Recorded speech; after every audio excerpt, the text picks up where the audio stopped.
Hi, thank you for your participation in this exciting new curriculum, The Box.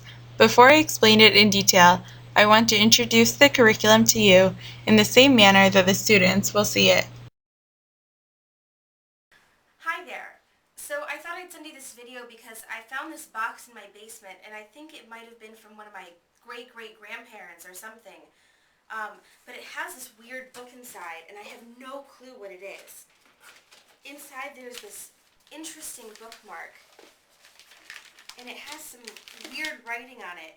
And I was wondering if you or anybody you know could help me figure it out.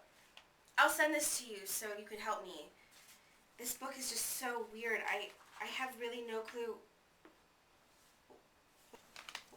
What are these?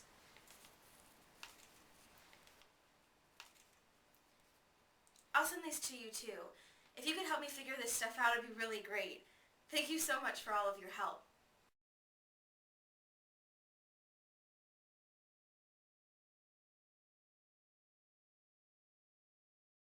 Appropriately, the name of this curriculum is The Box, Becoming a Disciple of Aaron.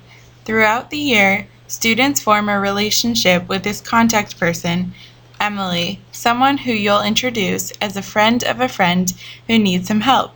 Your friend thought the class might be able to solve some of the mysteries Emily passes their way. They'll respond to her questions through quick videos they make at the end of classes and send her their completed projects. Each video from her raises a new question or issue, and the lessons work on resolving those questions. This curriculum is centered on Mishnah 112 from Pirkei Avot.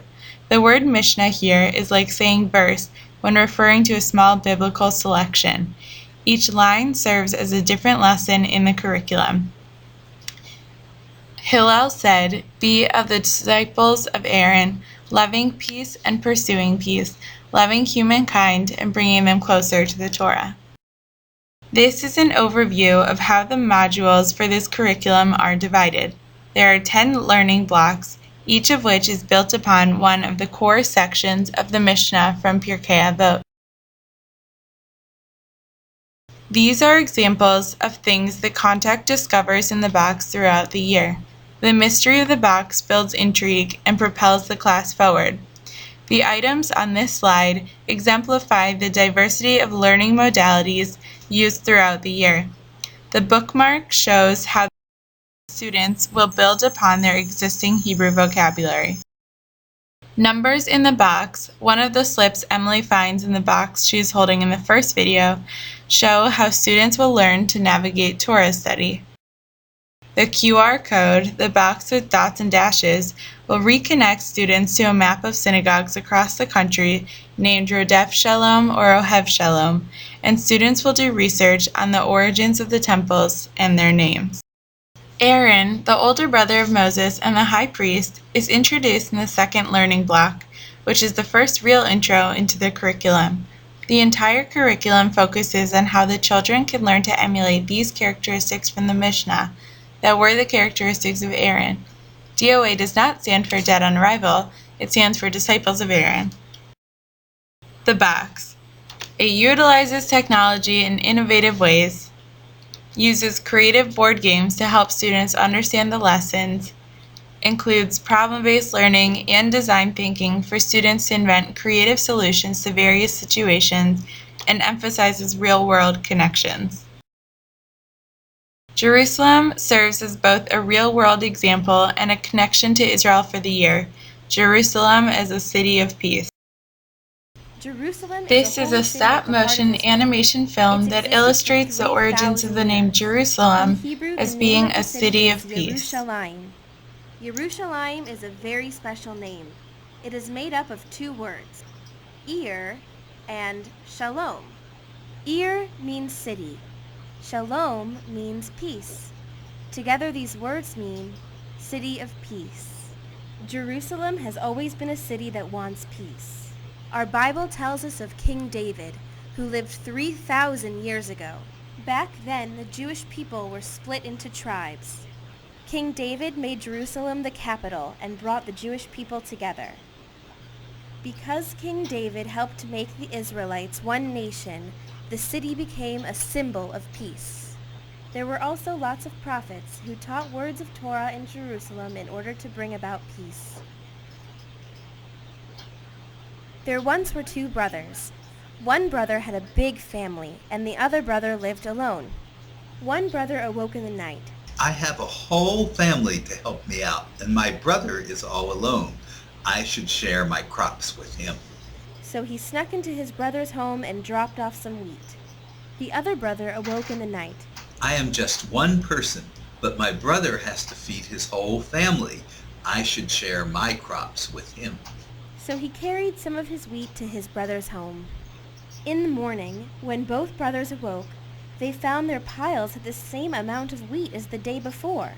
They carried on for many nights, secretly taking from their own pile and giving to the other, until one night the brothers bumped into each other on the top of the hill. They hugged and laughed as they realized their love for one another. It is on this spot of brotherly love that King Solomon, following in his father King David's footsteps, built the first temple, the holy place of Jerusalem. People also think that the name Yerushalayim means foundation of peace, because it was built on peace. So prophets, kings, and brothers all believed that Jerusalem held the promise of peace. And that's why it's called Ir Shalom, City of Peace.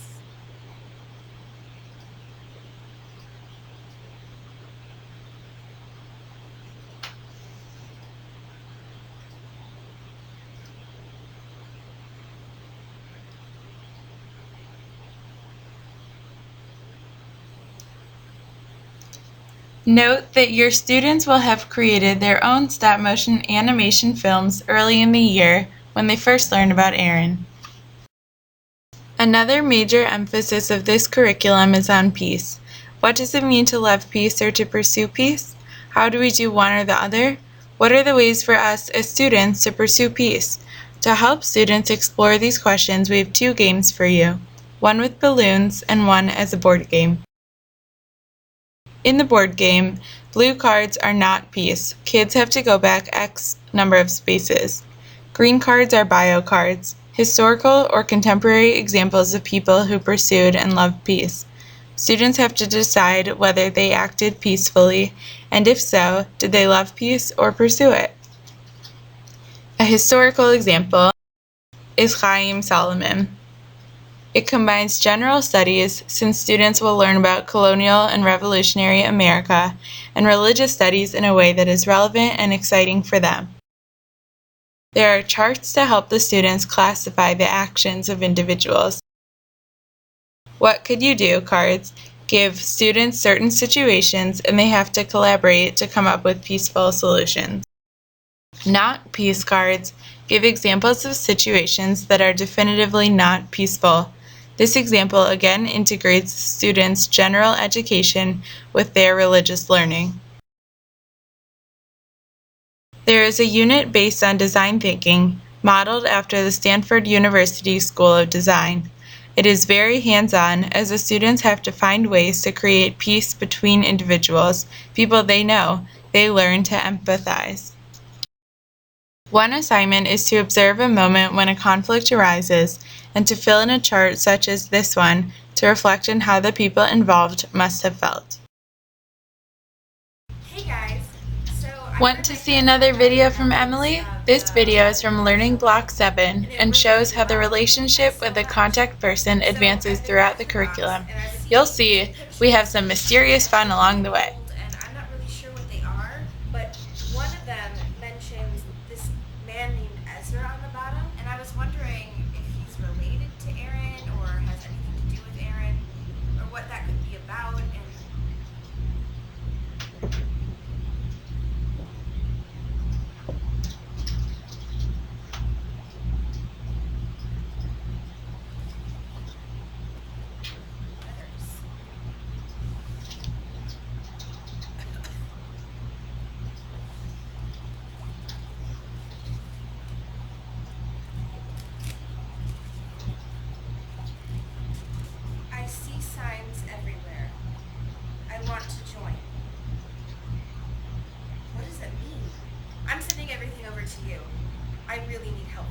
this out.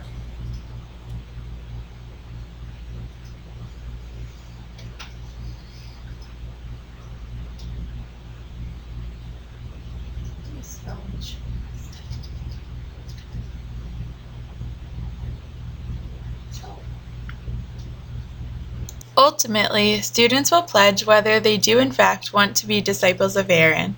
They can choose what aspects of the Mishnah they wish to embody. They don't have to, but they can commit to being a disciple of Aaron. Hopefully, within all of the different contexts they have been exposed to, students will want to be disciples of Aaron. Your role in the classroom will be more of a facilitator. Rather than giving information, you'll say things like, "How do you know that?" And "Where can you find that information?" And "What help do you need?"